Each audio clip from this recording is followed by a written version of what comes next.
Ouais, est-ce que si je partage ça? Le mieux, c'est de mettre effectivement sur ouais, je vais le mettre sur l'autre écran. Hop. Et puis je vais.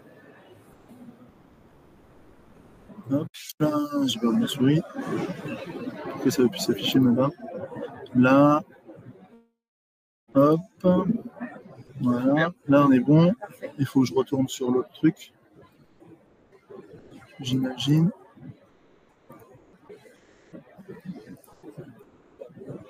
Hop. Et là, le partage. C'est bon, vous avez. Tac. Partager. Est-ce que c'est bon? C'est lancé. Bonjour à tous. Bon, désolé pour les problèmes techniques. C'est bon pour l'écran à distance.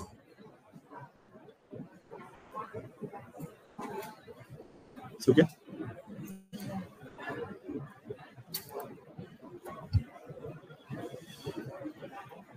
Hop.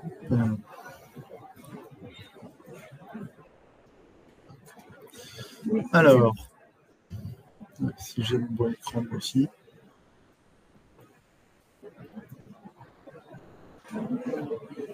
Hop, si je peux. Qu'est-ce qu'il me fait?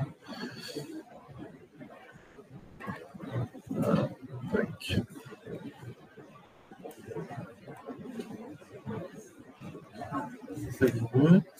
Voilà, pardon. Donc, on est ici donc, pour parler de comment lancer votre projet data. Donc, moi, c'est Yann Blondin, donc, je suis directeur des opérations chez Effidic. Donc, rapidement, qu'est-ce que Effidic? Donc, Effidic, c'est une petite ESN à taille humaine, donc on est 14. On est orienté expertise data. Voilà, on travaille un peu sur toute la France, plutôt à distance, avec une vingtaine de clients. Voilà, et la société a été créée il y a 5 ans. Voilà, maintenant, allons sur le sommaire. Donc, déjà, première question, pourquoi se lancer dans un projet data? Qu'est-ce qui pourrait motiver de faire ce choix? Et nous allons dérouler tout ça. Et ensuite, donc on va partir sur comment démarrer le projet, et puis la mise en œuvre, et puis pour terminer, des questions-réponses avec vous si vous en avez. Donc, voilà. Donc, pourquoi un projet data? Donc, il peut y avoir plusieurs raisons. Donc, on peut avoir par exemple une base de données dormante dans la société, et puis des problématiques de prise de décision sur certains sujets. Donc, ça peut être un choix pour gérer ce genre de problématiques. Aussi, ce qui peut motiver rapidement, c'est les problématiques opérationnelles, des pertes de temps, des équipes potentielles à faire des manipulations Excel, à récupérer de la donnée dans différents outils. Donc, il y a des gains potentiellement rapides à avoir sur ce genre de choses. Par exemple, le contrôleur de gestion qui peut passer beaucoup de temps à manipuler ces données. Donc là, l'objectif, ça serait de gagner ce temps-là et qu'il puisse travailler directement sur les sujets qui lui incombent plutôt que de faire du Excel. Et puis aussi, ça peut être des sujets plus marketing, compréhension des besoins clients, de tout ce qui peut tourner autour des data liés au marketing. Voilà, par exemple. Différents cas, bon, ça ne balaye pas tout, hein, il y a plein de motivations qui pourrait y avoir, mais première base. Donc maintenant, on va passer sur comment démarrer ce projet, quels sont les choix à faire, par quelle étape il faut passer. Donc, dans un premier temps, il faut identifier les besoins, hein, comme je disais tout à l'heure. Ça passe par un petit peu les stratégies d'entreprise, donc la vision managériale des chiffres ou des KPI nécessaires, des choses comme ça. Et puis, sur la partie aussi opérationnelle, comme je le disais à l'instant. Donc là, c'est plutôt interne à l'entreprise pour déterminer tout ça, en discuter. Et puis derrière, ce qui peut être fait aussi en interne, mais ce qu'on propose nous en externe, c'est un audit fonctionnel pour rencontrer les différentes équipes, que ce soit managériales ou opérationnelles, pour bien comprendre leur activité et les potentiels leviers sur lesquels la data pourrait agir. Et puis, l'audit technique impératif aussi au départ, avant de poser une infrastructure, il faut aussi comprendre comment l'écosystème de l'entreprise fonctionne au niveau informatique. Voilà. Alors, sur la partie interview, audit fonctionnel. Donc là, on va interviewer les différentes parties prenantes. Donc il est important d'avoir une hétéroclicité de toutes les personnes qu'on rencontre, puisque les problématiques du management ne sont pas forcément les problématiques de l'opérationnel. Et il peut y avoir des découvertes dans les différentes interviews. Donc, les interviews se concluent par un compte rendu. Et puis, une fois qu'on a vu un petit peu toutes les personnes nécessaires pour attaquer ce projet data, on propose un ou plusieurs ateliers collectifs où on va mettre en commun tout ce qu'on a pu recueillir au niveau des différents intervenants. Nous, on va pouvoir faire des parallèles en amont sur les différents besoins. Et des fois, les services ne se parlent pas forcément, ou la communication peut être complexe. Et là, on met en exergue les choses qui sont utilisées par plusieurs personnes et qui pourraient être répondues par un seul et unique une seule et unique solution technique derrière. Donc, de cet atelier, on va finir par faire une priorisation un petit peu des sujets, sortir un petit peu les sujets prédominants sans forcément dire c'est celui-ci qu'on va faire, en mettant en exergue 5, 6 potentiels pour pouvoir discuter après. Et puis l'objectif là-dedans de cet institut, c'est de travailler aussi ensemble avec différentes parties prenantes pour qu'on travaille en co-construction et puis que chacun puisse donner son avis sur le sujet. Et une fois qu'on a ces quelques sujets, on va voir juste après. Pour l'instant, après on passe à la stack technique, donc sur le besoin, donc bien comprendre tout l'écosystème applicatif de la société. Donc là, c'est la deuxième partie de l'audit. Donc s'il y a du cloud, si on est sur des solutions on-premise, comment on va accéder aux différents outils. Donc là, c'est très orienté technique, mais c'est important si on veut avoir une vision complète de la solution à mettre en place. Donc, bien comprendre le fonctionnement de tous les outils et potentiellement les outils sources de cette stack data. Donc après, quand on revient avec nos 5-6 sujets, 5-6 premiers cas d'usage identifiés, donc avec l'équipe projet plutôt restreinte, il va falloir statuer sur quel sujet, par quel sujet on va commencer. Donc là, il est important de peser, on va dire, il y a 3 facteurs qui importent. La profondeur stratégique du sujet, le ROI potentiel et la faisabilité. Donc, pour le premier sujet, ce n'est pas forcément le plus stratégique qu'il va falloir choisir, parce que des fois, le plus stratégique, il peut être chronophage, avoir une faisabilité plus complexe, plus de sources. L'important, c'est au début, quand on concentre ce projet, on a besoin de réussite. On a besoin, l'équipe projet en général est convaincue que c'est important, mais il n'y a pas forcément confiance en son prestataire potentiel, ou que si le sujet allait bien se passer, il y a un stress important à ce niveau-là. Donc il faut un sujet utile avec donc une stratégie au moins moyenne, et un bon ROI, mais surtout une faisabilité plutôt au vert, ce qui permet d'avoir une petite victoire, un quick win rapide. Parce que ne faut pas oublier que au début de projet, il y a toute la stack technique à mettre en place et c'est pas négligeable. Toute cette mise en place prend un petit peu de temps, donc et c'est transparent pour les équipes et c'est aucun bénéfice à terme dans l'utilisation oui, mais visible pour les différents métiers. Donc il est important de sortir un cas d'usage concret. Donc, voilà. Donc sur la partie technique, on y revient. Donc là, on va être sur une solution assez classique. Là, on va dire qu'il n'y a pas forcément de différenciation entre les différents systèmes. Ce qui est important, c'est de passer par tout ce qui est collecte et modélisation, parce que souvent on est tenté de connecter les outils d'analyse directement aux sources.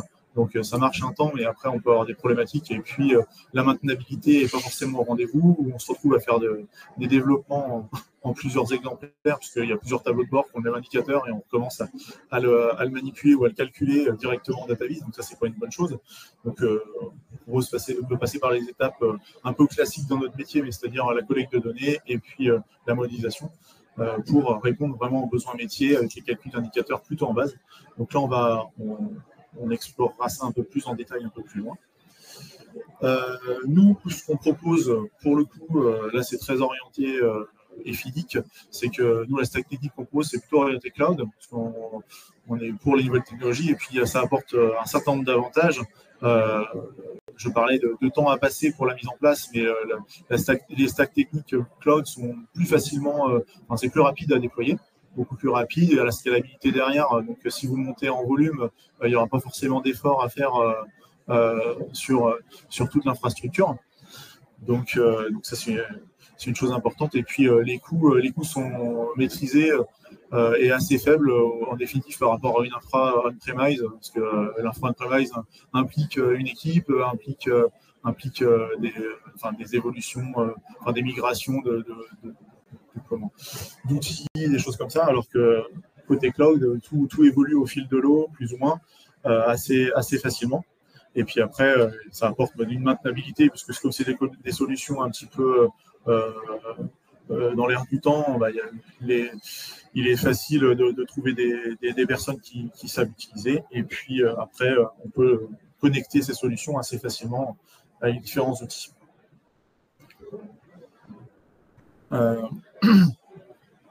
Pour la suite, donc la mise en œuvre. Donc sur la partie technique, là on va zoomer un peu plus. Donc on va avoir les différentes sources qu'on aura identifiées lors des ateliers au départ et des interviews qui vont permettre de répondre à tel ou tel cas d'usage. Donc, on va mettre au début le premier cas d'usage avec ces sources. La collecte de données, donc là, on va être sur pour nous, ce qu'on propose, c'est une collecte avec ETL ou avec Python. Si je parle un peu outil, même si ce n'est pas forcément le sujet. Et l'objectif, c'est de ramener la donnée, on va dire, dans un data lake. Donc, un data lake en cloud, en l'occurrence.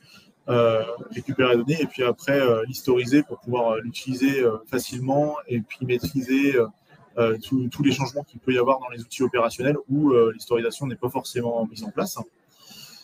De ce data lake, donc ça permet d'enrichir petit à petit le pool de données à disposition pour répondre aux besoins métiers. Donc les besoins métiers vont être répondus via des data marts.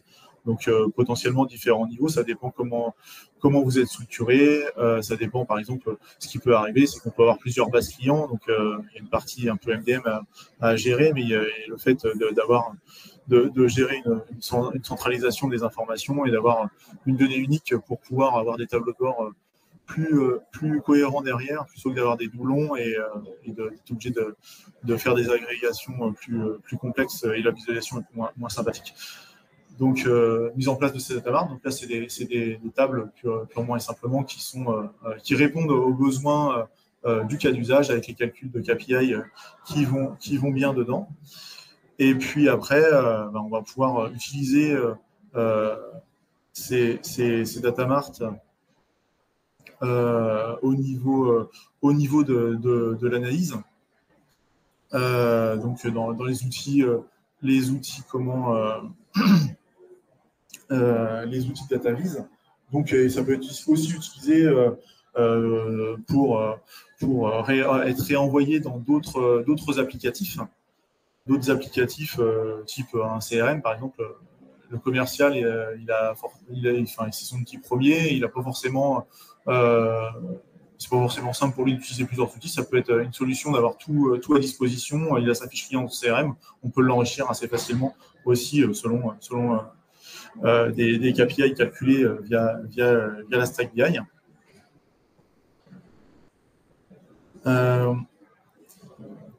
Ensuite, au-delà de la partie la partie écosystème technique, donc il y a toute la mise en œuvre. Donc, une fois que le premier sujet s'est bien passé et que on a acquis la confiance en l'équipe projet et l'équipe, on va dire, externe, travaillent plutôt de façon cohérente et ont confiance les uns les autres. Ça a permis aussi de prouver que l'outil, comme le premier Quick Win, l'objectif, c'est que la stack technique soit tout en place. Le premier cas d'usage est opérationnel et utilisé potentiellement par les équipes opérationnelles, ce qui permet d'avoir aussi un retour des financeurs, de tout ce qui est toutes les personnes qui sont extérieures au projet mais qui misaient un peu dessus, et ce qui permet derrière de lancer les sujets après plus en mode parallélisation ou plus ou moins en fonction, enfin le premier sujet passe en développement, voilà, une fois qu'il est développé, il part à la disposition des métiers pour la réalisation, et le sujet d'après peut débuter, et ainsi de suite, et selon les besoins, petit à petit, on met en place toute une gouvernance autour de ça, et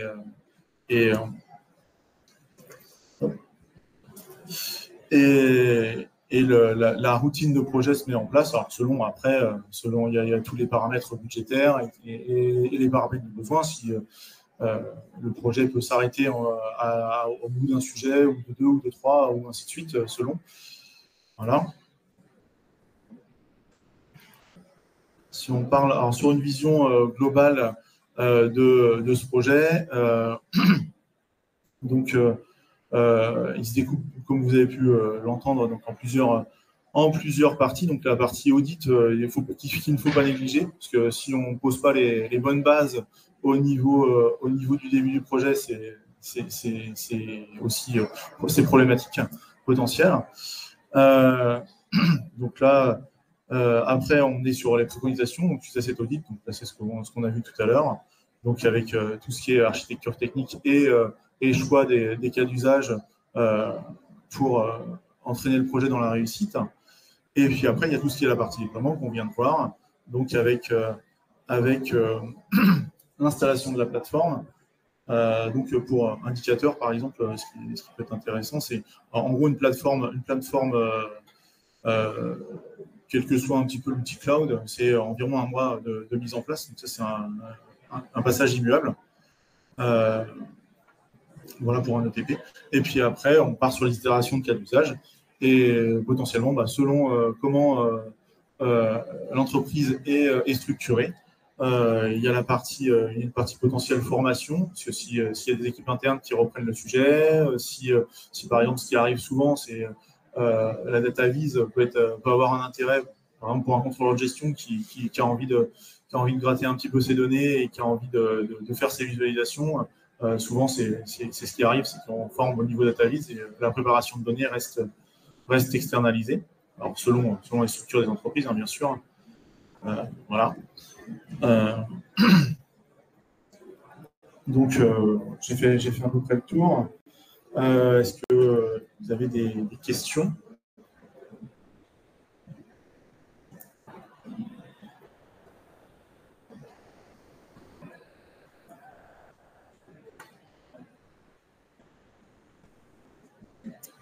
Il y a des questions à distance ? Vous pouvez demander si à distance il y a des questions. Oui, à distance, est-ce qu'il y a des questions? N'hésitez pas à en mettre sur le chat.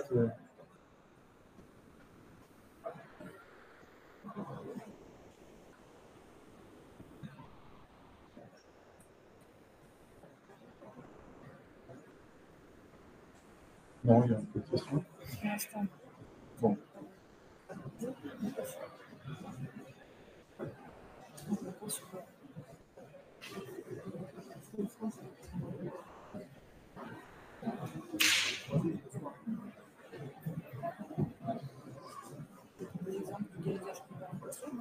Oui, pourquoi pas, après des exemples de cas d'usage. Alors après, là, on était très générique, mais ce qu'on peut rencontrer, par exemple, j'ai un exemple de client qui, pour poser ses bases, donc on a travaillé sur un certain nombre de cas d'usage, plus ou comme décrit là, mais par contre, côté stack technique, donc lui, il avait besoin de comprendre quel était le meilleur choix et qu'on lui prouve la qualité on va dire, des outils cloud qu'on proposait. Et donc, on a été, mise en situation de comparer les différents outils cloud. Par exemple, là, en l'occurrence, l'exemple qui me vient en tête, c'est on s'est mis à comparer du BigQuery avec du Snowflake, par exemple. Donc, c'était assez intéressant. Ça nous a permis, sur des cas d'usage identiques, de comprendre les différentes contraintes techniques qu'on pouvait rencontrer, les différenciations qu'il pouvait y avoir entre Google et Snowflake. Donc d'ailleurs, on a identifié quelques points qui diffèrent entre les deux. Des points très techniques sur la gestion des données non structurées, par exemple. Ça faisait partie du début du projet pour bien poser les bases. Et donc, suite à ça, les choix ont été faits techniquement. Et puis, on est parti sur ce que je viens d'expliquer, donc les itérations. Et on y est encore. Avec implication forte des métiers, travail ensemble en permanence avec des rituels de gouvernance hebdomadaire. Voilà, après sur un projet plutôt en mode agile, si je puis dire, réactif avec les besoins clients. Sinon, après, il y a d'autres cas sur des clients, on va dire, qui avaient besoin d'une stack plutôt mais que l'itération de sujet était un peu plus compliquée en termes de budget ou des choses comme ça. Donc là, on a plutôt mis en place la stack technique. On a intervenu sur la mise en place des premiers sujets. Et puis derrière, voilà, on a une phase un petit peu de latence et d'attente de retour de ces clients. On sait qu'on va retravailler avec eux, mais petit à petit, voilà, en fonction des budgets décernés, des choses comme ça, ça repart en mode avec des pauses sur le sujet, par exemple. Donc ça, c'est différent, on va dire, mode de travail. Une question Voilà. Bonjour. En termes de budget, il faut s'attendre à quelle somme? De quoi dépend la variation de chiffrage? Alors, les premiers budgets sont assez similaires selon les clients. Enfin, après, la variation, justement, se fait sur le cas d'usage en soi, puisque la mise en place de la stack technique, quels que soient, on va dire, les outils, c'est assez similaire. Donc, j'évoquais un mois de travail environ pour une personne, plus après la prise en compte du cas d'usage selon sa complexité. On peut s'attendre à, en gros, un ticket d'entrée à environ 20 000 € pour débuter avec la mise en place d'un, voire deux cas d'usage voilà, sur un projet voilà, classique, on va dire, avec deux, trois sources. Et puis, voilà. Enfin, quand je dis deux, trois sources, c'est deux, trois sources différentes. Par exemple, un ERP, un CRM, par exemple. Parce que, après, les sources, si on parle en termes de table, c'est différent. Mais voilà, c'est le budget sur lequel on peut tabler.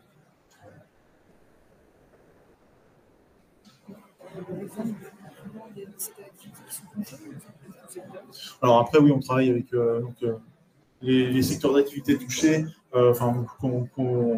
avec qui on travaille. Donc, on travaille sur tous les secteurs par la data. On s'adapte, on va dire, au côté fonctionnel de chaque entreprise. On peut travailler dans le service. Nous, on a des clients, par exemple, qui font des diplômes, enfin, des diplômes assez connus, type diplôme d'anglais, je crois, TOEIC, TOEFL, si ça vous parle, société ETS, globale. Donc, le nom de la société n'est pas connu, par contre, les diplômes sont très connus. Et puis après, on travaille aussi beaucoup avec l'industrie. Donc là côté industrie, c'est plus des travaux en dents de scie, voilà, sur des besoins bien précis. C'est plutôt leur façon de travailler. Donc, ça marche bien aussi. Après, on va travailler aussi avec tout ce qui est lié à l'emploi. Donc,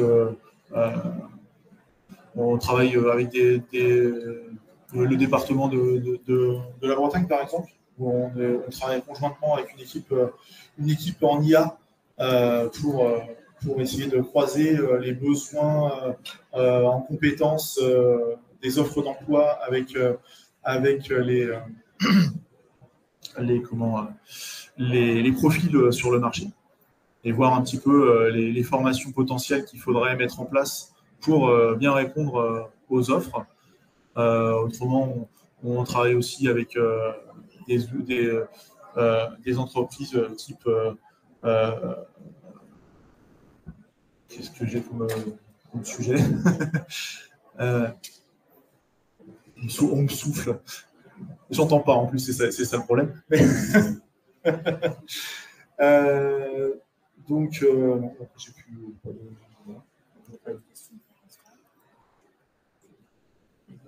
Je pense qu'on va s'arrêter là. Si vous avez d'autres questions, des questions, n'hésitez pas. Un peu de temps. Et bien, merci à tous.